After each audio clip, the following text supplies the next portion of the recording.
क्या आपने कभी सोचा है सिर्फ एक क्लिक से क्या हो सकता है? जैसे आप सभी जानते हैं कि एआई, चैट जीपीटी, फोन्स और स्मार्ट वॉचेस ने जितनी हमारी जिंदगी आसान बना दी है, उतना ही हमें एक ऐसे मोड़ पर लाकर खड़ा कर दिया है जहां हमें ये नहीं पता कि कल हमारा जो प्रोफेशनल और पर्सनल डाटा है वो प्राइवेट रहेगा भी या नहीं। नमस्कार दर्शकों, मैं हूँ अंजलि, आप देख रहे हैं एफपीवी। आज के कनेक्टेड और सुपर फास्ट एरा में प्राइवेसी केवल एक मिथ बन के रह गया है। Money extortion bye technology, fraud calling, saying that I am a cyber head officer or a police officer or a bank officer, saying that कि आपके खिलाफ हमारे पास कंप्लेन आई है कि आपने रॉन्ग साइट्स विजिट की हैं, हम आपका डेटा पब्लिक कर देंगे। और स्पेशली जो कॉल्स आती हैं पेरेंट्स के पास, वो भी उनके बच्चों के लिए, ये कि आपका बच्चा हमारे पास है, पुलिस स्टेशन में अरेस्टेड है और आपको कुछ अमाउंट जमा करवाना पड़ेगा। ये आज बहुत आम बात हो गई है। केवल एक कॉल से आपका पूरा बैंक अकाउंट खाली हो जाता है और ये स्टार्ट होता है हमारे डेटा कलेक्शन से, जो डिफरेंट वेबसाइट से खाया जाता है। हम बिना सोचे समझे स्क्रॉल कर लेते हैं। क्या आपने कभी चॉकलेट या फिर कुछ खरीदने की बात की हो तो सीधा वही आने लगता है। ये बहुत छोटा बट सोचने वाली प्राइवेसी हिंड्रेंस है, डिजिटल एक्सटॉर्शन, जिसको मोस्टली लोग शर्म के कारण रिपोर्ट भी नहीं करते हैं। आज के मेजर क्राइसिस में ये एक है। अब आपको दो एग्जांपल्स के साथ समझाती हूँ आखिरकार ये पूरी केस है क्या, जिससे आप आसानी से समझ सकते हैं। जैसे कि एक केस है 86 ईयर की एक सीनियर सिटीजन की, जो साउथ बॉम्बे में रहती थी। उसने अपने पूरे 20 करोड़ की हार्ड अर्न सेविंग सारी फ्रॉड के थ्रू ट्रांसफर कर ली। एक और केस है, एक रिटायर्ड प्रोफेसर, उनके सारी लाइफ सेविंग को विद इन 5 आवर के अंदर उनका कॉन्टेक्ट खाली कर लिया गया। अब बात करते हैं एक और डेंजरस ट्रेंड की, फेक न्यूड वीडियो स्कैम। ये सब डीफेक टेक्नोलॉजी और स्क्रीन रिकॉर्डिंग से चालू होता है। स्कैमर्स ये काम एक रैंडम नंबर से वीडियो कॉल के जरिए करते हैं। एक नॉर्मल सा वीडियो कॉल आता है और कॉल कनेक्ट होते ही डीप फेक फुटेज दिखाई जाती है, जिसमें विक्टिम का फेस एडिटेड होता है। ये बोला जाता है कि अगर पैसे नहीं दिए तो वीडियो वायरल कर देंगे। विक्टिम शॉक में आ जाता है, शर्म, गिल्ट और डर के मारे वो चुप हो जाता है। और वही स्कैमर का सबसे बड़ा वेपन होता है, और वो है आपका साइलेंस। इंडिया में ऐसे केसेस हर दिन बढ़ रहे हैं और हर केसेस में एक कॉमन पैटर्न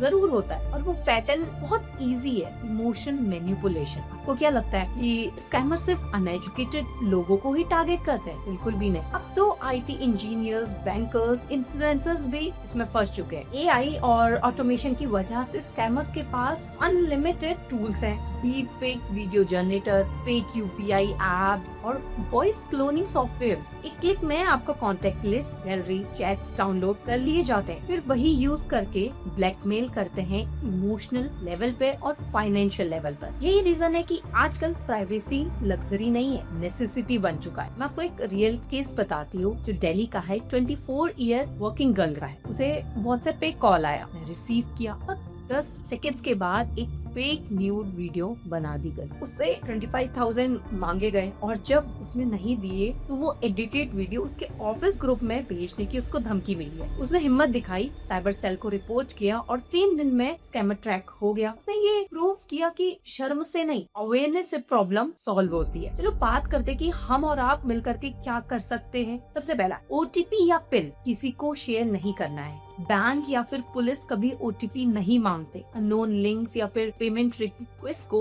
इग्नोर करना चाहिए। सोशल मीडिया पे प्राइवेसी टाइड और स्ट्रॉन्ग पासवर्ड किसी हद तक आपको बचा सकते हैं, फिर भी आपको स्ट्रॉन्ग पासवर्ड रखना है। अगर कोई वीडियो या थ्रेट आता है तो एविडेंस सेव करना चाहिए। पैसे कभी नहीं देने चाहिए। साइबर सेल को कॉल करें या फिर हेल्पलाइन नंबर 1930 पर रिपोर्ट करनी चाहिए। और सबसे इम्पोर्टेंट बात, पैनिक नहीं करना चाहिए, हाइड नहीं करना चाहिए, पे नहीं करना चाहिए। कुछ प्राइवेसी इशू हम कभी नोटिस ही नहीं कर पाते, जैसे आजकल के डिजिटल पेमेंट के जमाने में जहां हम सब यूपीआई और मोबाइल वॉलेट के थ्रू पेमेंट कर रहे हैं। हमारा फोन नंबर प्रैक्टिकली हमारी डिजिटल आइडेंटिटी बन चुका है। जब भी हम किसी सर्विस पे रजिस्टर करते हैं, bank, e commerce, wallet, social media, number link होना बेहद जरूरी हो चुका है। इसका मतलब ये हुआ कि आज हमारा नंबर बहुत इजीली एक्सेसिबल हो जाता है डेटा ब्रोकर्स, फेक अकाउंट्स और टेलीग्राम जैसे प्लेटफॉर्म पे लिस्ट के रूप में। और जब नंबर काम आते हैं तो स्कैमर्स का आधा काम हो जाता है। वो कॉलर आईडी स्पूफ कर सकता है, फिशिंग लिंक्स भेज सकता है या फिर यूपीआई कलेक्ट रिक्वेस्ट से भी पैसे निकलवा सकता है। की वीडियो में हमने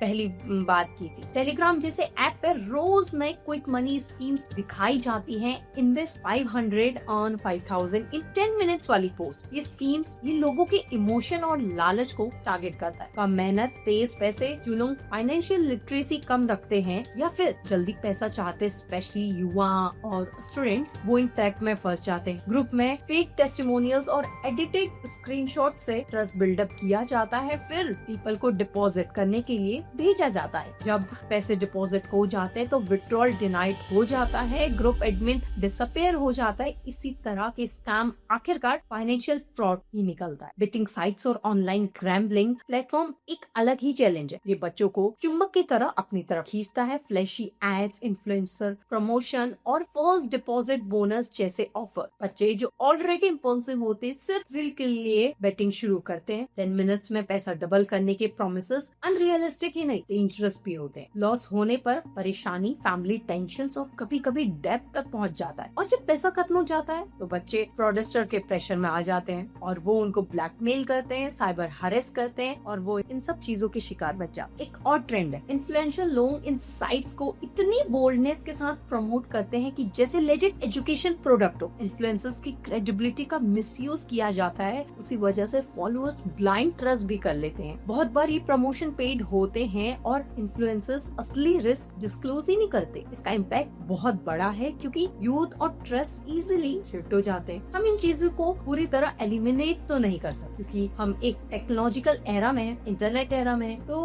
हम इसे कम तो कर सकते हैं। इंटरनेट न्यूट्रल है, टूल्स भी न्यूट्रल है, पर हम अपने बच्चों को, कम्युनिटी को एजुकेट कर सकते हैं। सबसे पहले फाइनेंशियल लिटरेसी सिखाएं, यूपीआई के बेसिक रूल्स बताएं, ओटीपी कब शेयर करना है और कब नहीं ये भी बताएं। फेक लिंक्स पे क्लिक ना करें। सोशल मीडिया प्राइवेसी सेटिंग को टाइट रखें। अननोन प्रमोशन और गेट रिच क्विक मैसेज को इग्नोर करना सीखें। पेरेंट्स को भी अपने डिजिटल फुटप्रिंट का अवेयरनेस होना चाहिए। Regular bank statement check, pending limits और बच्चों की ऑनलाइन एक्टिविटी पर भी नजर रखनी चाहिए। और आखिर में टेक्नोलॉजी हमें बहुत कुछ दे रही है, पर साथ ही रिस्पॉन्सिबिलिटी भी। थोड़ा सा कॉशन, थोड़ा सा अवेयरनेस और थोड़ा सा नॉलेज स्प्रेड करना हमारी जिम्मेदारी है, ताकि हम अपने बच्चों को इस अंधेरे कुएं की तरफ ना जाने दें, बल्कि एक डिजिटल अवेयरनेस और सेफ फ्यूचर दे सके। तो दर्शकों, मैं थी आपके साथ अंजलि, आप देख रहे थे FBB। कैसा लगा आपको ये वीडियो? कमेंट में जरूर बताइएगा।